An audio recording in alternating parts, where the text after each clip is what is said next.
Usually when we talk about a utopian society, there's this expectation of perfect, frictionless harmony, like a flawlessly tuned orchestra, you know? Right, yeah. The idea that humanity eventually figures it all out. Exactly. Like they eliminate want, they clean the streets, and the architects of this paradise can just point to the glittering skyline and say, look at the pinnacle of human achievement. It's a very comforting psychological concept, honestly. The belief that absolute security is attainable if we just, engineer society the right way. But then you step into the world of Panem, specifically its beating heart, the capital, and suddenly that utopian vision isn't just inverted, it's weaponized. Oh, completely weaponized. We are looking at a societal landscape that operates on the absolute definition of a dystopian nightmare, but it's entirely masked by haute couture and architectural grandeur. We are tracing the lifespan of an empire today. I mean, the scope of the history we are covering is just staggering. It really is. And to you listening, welcome to the deep dive. We know you want a really thorough synthesis of these massive topics, and today we are looking at the comprehensive history of the capital. Yeah, we're pulling from some incredibly detailed documentary transcripts and historical records. Right. And our mission today is to unpack exactly how a so-called utopian fortress built out of the literal ashes of North America, morphed into an empire of absolute spectacle and terror. And maybe even more interestingly, how the very systems they designed to protect themselves practically guarantee their own destruction. Okay, let's unpack. Because before the capital even existed, there was total systemic collapse. The world that once was our world, essentially, just crumbled under the weight of catastrophic natural disasters and brutal resource-driven. From that absolute wreckage, a new nation is carved out of the continental bones. They call it Panem. And right at its center, acting as the brain, the vault, and the citadel of this new world, is the capital. And they didn't just build this city anywhere in the map. No, not at all. They nested it deep inside the Rocky Mountains. Which is, it's a brilliant, paranoid masterstroke of geographical strategy. If you're a military strategist looking at the Rocky Mountains, you don't just see a scenic backdrop. You see a literal physical shield. Exactly. Think about the mindset of the survivors of a global annihilation event. They are heavily traumatized. They're terrified of whatever remnants of humanity are still out there wandering the plains. So they demand an impenetrable fortress. Right. The sheer altitude, impassable terrain, the severe weather systems, it all dictated the survival of the city in its earliest day. It acted as a geographic moat. You control the mountain passes, you control access to the city. It's a natural choke. Wait, let's look at the logistics of that founding, though, because the history frames a man named Trajan Heavensbee as the so-called father of Panem. Yeah.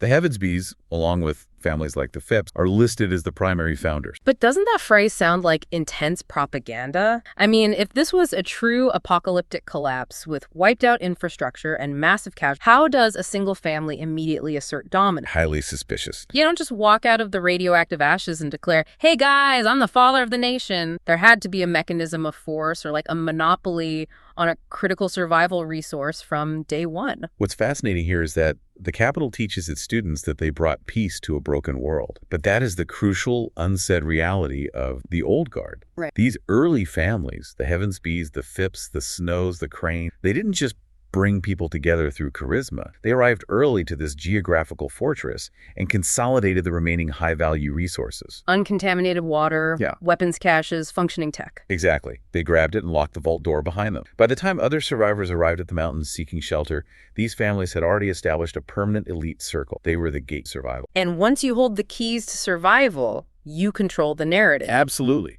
The truth is entirely monopolized by these founding families. They actively condition their youth through the academy to believe that these specific families alone saved humanity. When you control the only functioning education system on the continent, you don't just write the textbook, you engineer a mythology. But establishing a secure city and declaring yourself the savior is really only step one. Yeah. Step two is expanding that control over a massive, untamed continent. Which leads us directly into how the capital weaponized its economy. Right.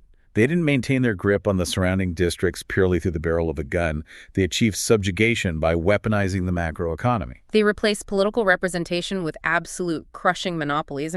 Imagine you're living in one of these outlying districts. There are no local elections. No, you have a mayor, but that mayor is handpicked by the capital just to meet production quota. Produce the coal, grow the grain, weave the textiles, or face immediate punishment. It's wild. To understand the sheer mechanics of this control, we really need to dissect the juggernaut families that ran the system. Because this wasn't a faceless, bureaucratic government operation. No, specific elite families held the literal levers of continental survival. Exactly. Let's start with the base of Maslow's hierarchy, right? Food. The Moss family possessed a total stranglehold on Panem's agriculture department. And think about how complex it is to manage a continental breadbasket from a bunker in the rock. You don't just own the harvest. You dictate the soil test. You control the fertilizer distribution networks. You manage the genetic sequencing of the crops themselves. Sitting in a climate-controlled office in the cap, the Moss family mathematically decided who ate starved. They calculated the exact caloric minimum required to keep a district worker functioning and just hoarded the rest. And once the Moss family grew the food,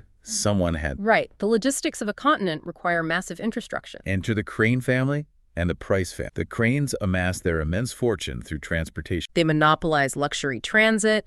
They even established high-end hotels in District 10 exclusively for visiting capital elite. And the Price family owned the literal iron binding the country together. They were the titans of the railroad industry. Laying tracks across a hostile, post-apocalyptic continent requires an unbelievable amount of blood and labor. District labor, of course. The Prices controlled the circulatory system of Panem. If they halted the trains, the entire nation's economy would flatline in a week. It's just staggering. And then look at resource extract. The Creed family oversaw timber production in District 7. And the systemic cruelty here is just profound. Oh, it's brutal. The Creeds ensured the capital received an unlimited supply of premium, aesthetically pleasing wood for their decorative fireplace. But the actual citizens of District 7, the people felling the trees, routinely froze to death in the winter because it was illegal for them to keep the wood they chopped. It is resource extraction distilled to pure sociopathy, and this control extended everywhere. The Harrington family leveraged deep military roots to serve as naval commander, locking down the oceans off District 4. The Dovecote family controlled the energy grid. They physically had their hands on the power supplies. Which means the Dovecotes decided where the grid ran at full capacity for 24-hour neon spectacle and where rolling blackouts plunged millions into darkness. Exactly. Then we move into technology and high finance. The Snow family, before their eventual catastrophic fall, held a massive portfolio of laboratories, factories, and research facilities, mostly down in District 30. The Cardew family ran the largest centralized bank, directing the flow of all cap. The Jaspers monopolized the elite sciences, medicine, and engineering. Even the Winthrop family claimed their slice by hoarding the profits of dairy and livestock in District. And we absolutely cannot forget the media architecture.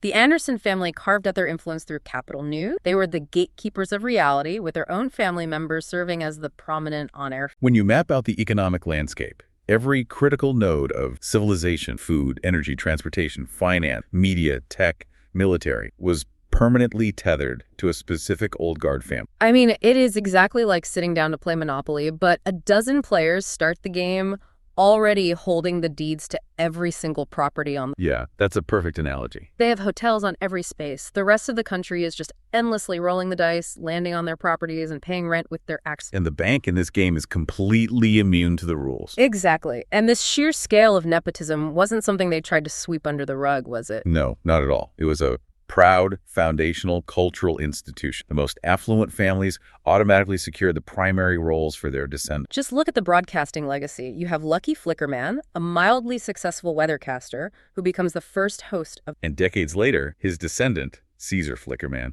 is sitting in that exact same chair. It's pure occupational inheritance. They physically built this hierarchy into the architecture of the city. These families all lived on the Corso, this massive, sweeping avenue paved with marble. A single family, like the Heavens, owned a mansion that consumed an entire city block. But, controlling the food supply, the power grid, and the wealth does something insidious to the human mind. Oh, for sure. When you remove all friction of survival for a select few, the psychological energy that normally goes into staying alive has to go somewhere else. It mutates. Right. That geographic isolation combined with infinite wealth completely alienated them. Let's talk about that culture of excess, because this is where the society starts teetering on the edge of complete delusion. The capital lifestyle. Yeah. How they presented themselves wasn't just about fashion. It was a ruthless, competitive sport with absolutely no ceiling. They engineered their very biology to signal their status. They adopted a highly distinct accent, speaking with elevated, high-pitched voices, barely moving their jaws,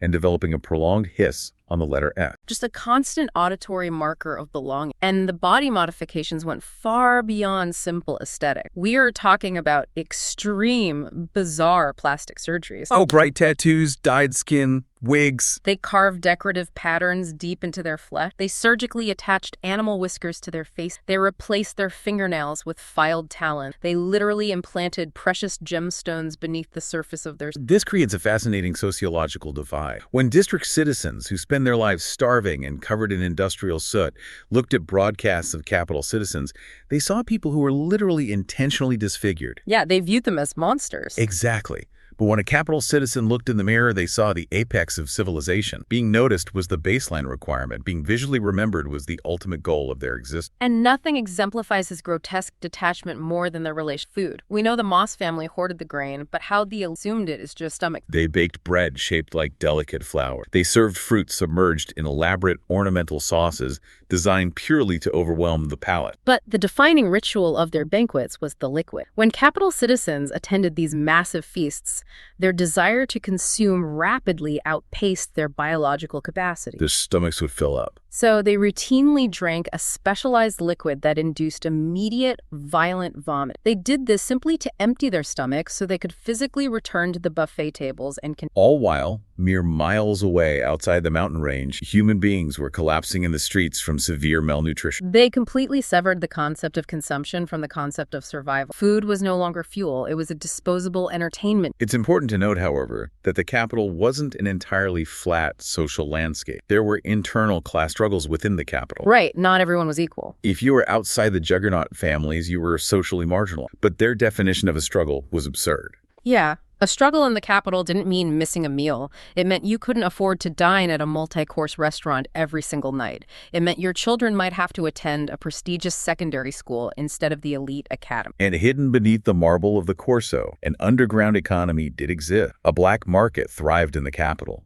utilized by those scrambling for the economic scrap. It proves that even in an engineered paradise, human hierarchies naturally form an underclass. So what does this all mean? How does a society this detached from reality handle a real threat? Because when you view vomiting for sport as high culture, you become fundamentally blind to desperation. They lose the ability to recognize a legitimate existential threat until it is literally blowing up their streets. Exactly. Which brings us to the first major conflict, the Dark Day, the first rebellion. They were utterly unprepared for the psychological and physical reality of the Dark Day. District 13, the technological and military hub, instigated a multi-year civil war.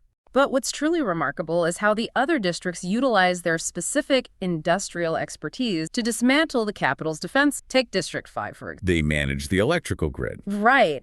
And as the rebellion kicked off, they didn't just shut off the power, they engaged in brilliant, terrifying psychological warfare. District 5 rebels began manipulating the grid to trigger the capital's air raid sirens randomly. Imagine the panic. The sirens wail, the elite families rush into their fortified bomb shelters, they wait an absolute terror for an attack, and nothing happens. It's perfectly clear skies. District 5 repeated this false alarm tactic relentlessly. They conditioned the capital citizens to view the sirens as a nuisance rather than a threat. They manufactured complacency. The capital citizens started rolling their eyes and ignoring the alarms. And that exact moment of conditioned apathy is when District 13 flew their hovercrafts over the mountains and dropped live munitions. The architectural marvels were leveled, the casualties staggered. The capital woke up to the reality that the people they viewed as uneducated manual labor were capable of highly sophisticated, coordinated warfare. In response, the capital didn't rely solely on traditional infantry. They leveraged their monopoly on elite science to engineer biological warfare. They created mutation, widely known as mutation. The logistics of deploying biological weapons across a continent are terrifying. They engineered trackerjack, genetically enhanced, highly venomous wasps, and systematically seeded their nests around strategic district choke points. They turned the natural environment into a minefield. But the rebels proved incredibly adept. They quickly identified that heavy smoke would sedate the swarm, neutralizing the capital's million-dollar engineered weapon with burning brush. And the capital's arrogance is even more perfectly encapsulated by their surveillance. The jabberjays. Oh, the jabber. Genetically coded birds capable of memorizing and repeating complex multi-sentence. The capital deployed them into the forests near rebel strong, intending for them to act as undetectable living wire. But the rebels weren't stupid. They noticed the birds, and instead of destroying them or fleeing, they engaged in a masterful counterintelligence operation. They started loudly performing completely fabricated conversations near the Jabberjays. They fed the capital's own surveillance network a diet of pure fiction. It backfired hilariously. The capital military strategists would receive these repeated conversations, mobilize their heavily armored units, and raid a supposed rebel command center, only to find an empty cave. Or worse, the Jabberjays would repeat coordinates that led capital forces straight into devastating kill zones. The capital's reliance on sterile, lab-created solutions constantly undermined by the grounded, practical cunning. As the war grounds on, the rebel forces managed the unthinkable. They laid siege to the capital itself. For 2 agonizing years, the mountain fortress was entirely cut off. No grain transports from District 9, no livestock trains from District 10. The geographic moat that protected them now imprisoned. The psychological whiplash must have been mind-breaking. We are talking about a population that had normalized vomiting to eat more paste. Suddenly, the supply chain snapped. The old guard elites find themselves trading generationally priceless diamonds and heirlooms just for a handful of basic survival rations. The veneer of civilization evaporated overnight. There's a remarkably telling phrase used by historians regarding this specific period. During the darkest, most desperate months of starvation inside the besieged city, it is noted that some capital citizens resorted to capitalism. Wait, we really have to stop and unpack that exact phrase, resorted to capitalism. Because to us, capitalism is standard economic. To the capital elites, it was the definition of barbarism. Because prior to the siege, the capital wasn't operating a free market. It was a rigidly controlled command economy, disguised as a luxury utopia. Right, the state granted absolute monopolies to families like the Cranes and the Prices. There was zero competition. Your immense wealth was guaranteed by the subjugation of millions of people you never had to look at. You never had to negotiate or hustle. The system simply fed you. But when the siege hit, the state's enforcement mechanisms collapsed. Your monopoly on continental rail lines totally worthless if there are no trains running. For the first time in their sheltered existence, these elites were forced into unregulated, brutal, peer-to-peer bartering just to avoid starving to death. It was a transactional, dog-eat-dog nightmare. A member of the Heavensby family might have to haggle with a black market smuggler, trading a gold watch for a half-rotten potato. The price dictated purely by immediate supply and demand. They had to negotiate value based on desperation rather than inherited status. They viewed that loss of systemic control as the ultimate dig. They called that terrifying free market of survival capitalism. It is such a profound insight into their mindset. They viewed equal footing as an absolute hell. But the siege dynamics eventually shifted. The rebels realized they couldn't just starve the city out, they had to break it. They initiated a massive ground invasion, pushing up into the Rocky Mountains. And here is where the terrain heavily favored. The altitude, the sheer cliffs, the freezing temperatures, the geography itself decimated the rebel ranks before they even engaged capital forces. As the rebel squads bottlenecked in the narrow mountain passes, President Ravenstill, the capital's wartime leader, played his final devastating card. He scrambled the last remaining functional capital area. They located the trapped rebel forces in the passes and subjected them to an overwhelming aerial bombardment. The invasion force was completely stopped. It was the definitive turning point of the Dark Day. The geographic shield held. And observing this slaughter from their fortified bunkers, the leadership of District 13 ran the tactical calculus and realized the conventional war was officially lost. Which leads to the ultimate betrayal. District 13 doesn't consult their ally. They go behind the backs of the other 12. They realize they are the only district with heavy nuclear capability and decide to cut. This is a textbook application of mutually assured destruction. District 13 reaches out to the capital leadership. They point their entire underground nuclear arsenal directly at the mountain fortress and threaten mutual destruction to force a ceasefire. If you march your armies here to wipe us out, we will launch every warhead we have.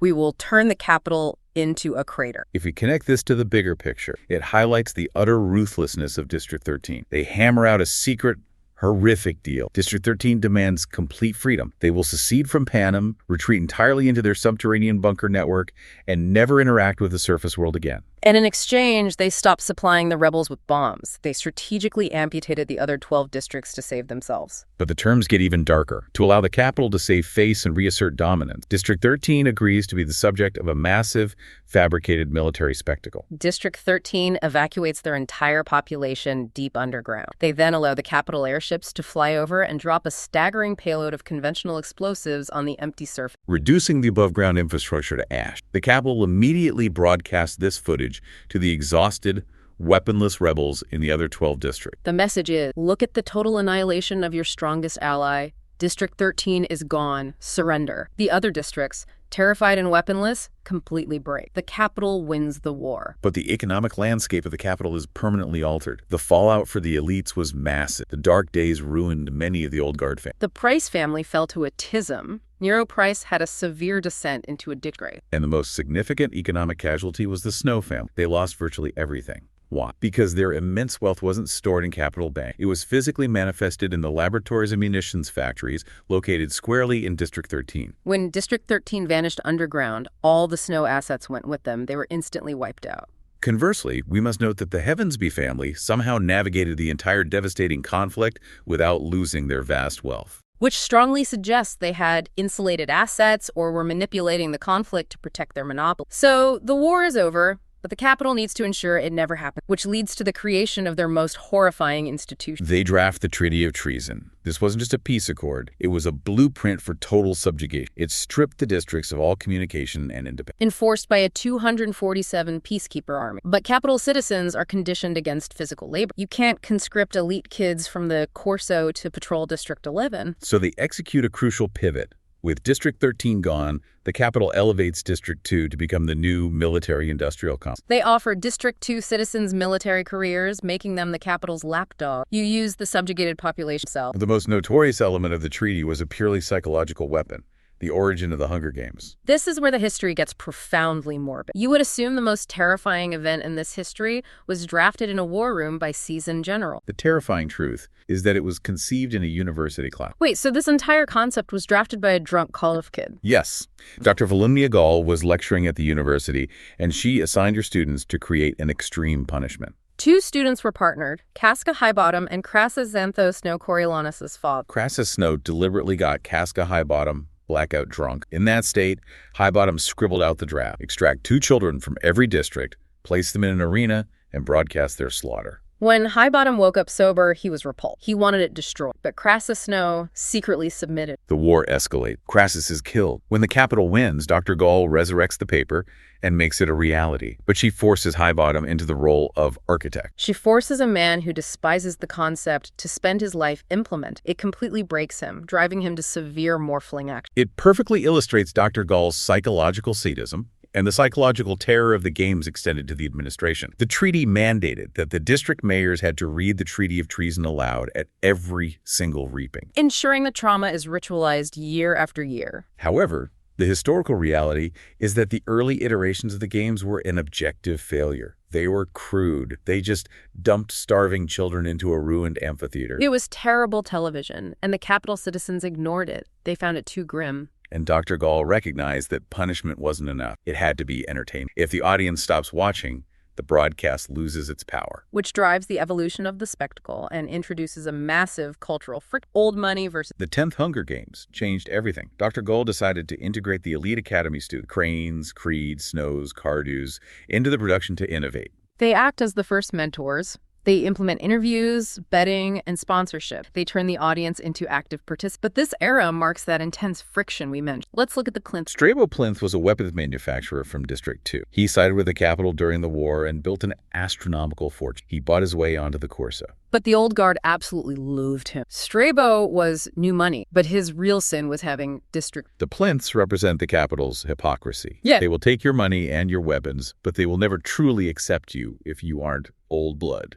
And the tragic casualty of this snobbery is Strabo's son, Sejanus Plinth. Despite his immense wealth, he was relentlessly bullied at the academy. He harbored deep sympathies for the districts and ultimately died. And the death of Sejanus Plinth is actually the first stepping stone for the rise of Panem's most infamous dictator. The rise of Coriolanus Snow. He becomes Dr. Gall's protege. His time as a peacekeeper teaches him a radical lesson. The games are just an eternal war held in the palm of their hand. He realizes districts are just creatures that need the capital to survive. And the irony of his ascent physically sickening. The Plinths effectively merge their wealth with Snow. They pay his tuition, his rent, they buy him a cook. Completely unaware that Snow was the informant who betrayed and killed their sons, Sejanus. With the Plinth fortune financing him, Snow orchestrates a terrifying ascent to power. He uses the munitions fortune and a secret poisoning. He eliminates rivals with untraceable toxins. To avoid suspicion, Snow would often share the poisoned food or drink with his victim. He would secretly ingest the antidote beforehand. Here's where it gets really interesting. The physical toll of that. Years of repeated exposure to harsh poisons and antidotes left him with a mouthful of bloody, unhealing chemical sores. His breath permanently smelled of rotting blood.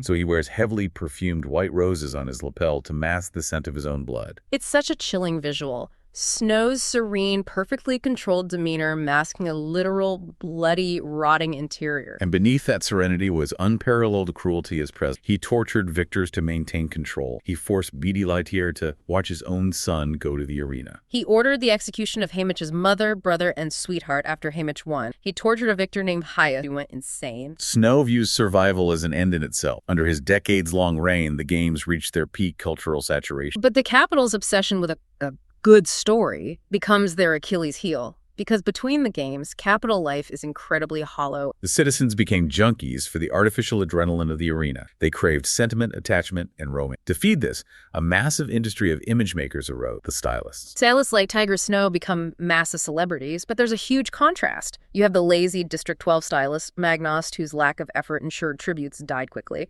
And then you have the revolutionary Cinna. Cinna specifically requests District 12. Working with Portia, he ignores traditional costumes and dresses Katniss and Peeta in synthetic flame, the girl-on-fire aesthetic. And Katniss and Peeta inadvertently give the capital the ultimate irresistible narrative, the doomed star-crossed lovers, which leads us to the 74th games, the poisonous berry stunt. Katniss and Peeta threaten double suicide. The capital audience eats up the romance. They demand both live, entirely missing the geopolitical threat of their defiance. They throw parties because their favorite soap opera characters survived, not realizing Katniss just forced the capital to blink. But Snow sees it as a spark, so he makes a massive miscalculation, the third quarter quell.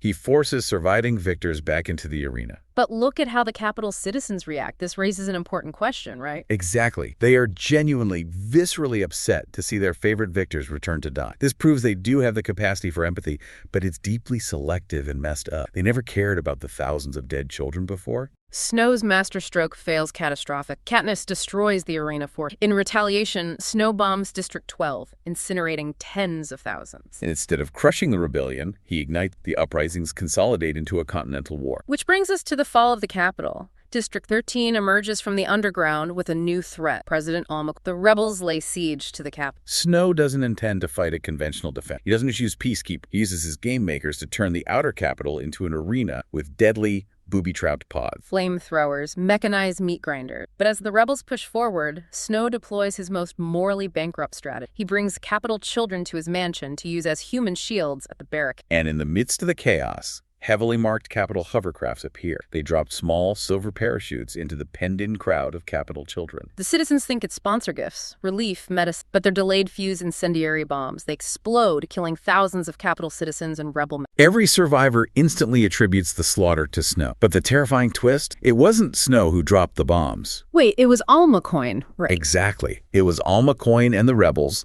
executing a flawless false flag operation to strip Snow of his remaining civilian allegiance. Coin coldly calculated that slaughtering children and framing Snow would instantly break the capital's will, and it did. Snow is captured. Coin takes over. And we immediately witness the cycle of violence. Coin proposes a new Hunger Games using capital children, and the surviving victors vote to approve it. It's wild. They are ready to become the exact tyrant they just defeated. But before she can implement it, we reach Snow's execution. Katniss is granted the honor of shooting Snow. But standing on the dais, having deduced Coin was behind the parachute bombs, Katniss shifts her aim. She shoots and assassinates Coin instead of Snow. And Snow's reaction is just, he laughs hysterically. He laughs so hard he chokes on his own blood from his chemical sores. And the refined, civilized capital citizens instantly turn into a feral mob and beat him to death. The rigidly controlled utopian society violently unspools into primitive chaos in seconds. With Coin dead, the plan for a capital Hunger Games dies with her, and we enter the aftermath and reconstruction. Commander Paler of District 8 is elected president of the New Republic in Panem's first free election. The physical and legal dismantling begins. The 76th Hunger Games are permanently canceled. The Treaty of Treason is dismantled. Peacekeepers are disbanded, tried, and executed. And those juggernaut families, the Snows, Cranes, Heaven's Bees, Cardus, they lose their monopolies and face direct accountability. If we pull back and synthesize this, the system designed with such ruthless precision to prevent another rebellion practically guaranteed one. The capital consumed itself. It's a massive journey we just took you on. From a geographic fortress in the Rockies, through the bizarrely alienated culture of extreme wealth, to a society that engineered its own violent downfall through the brutal spectacle of the game. But I want to leave you with a final provocative thought that we haven't explicitly discussed. If the very foundation of Panem's infrastructure, the trains, the power grid, the communication, was built by these corrupt capital families, how does a new republic use that exact same infrastructure without eventually falling back into the exact same habits of centralized power and control? Yeah, that's the real question. Can you truly build a free world inside the physical shell of a dictator? That is a chilling thought to end on. Thank you so much to everyone listening for coming along on this deep dive with us today. Keep asking questions, keep looking beyond the spectacle in your own life, and we'll see you next time.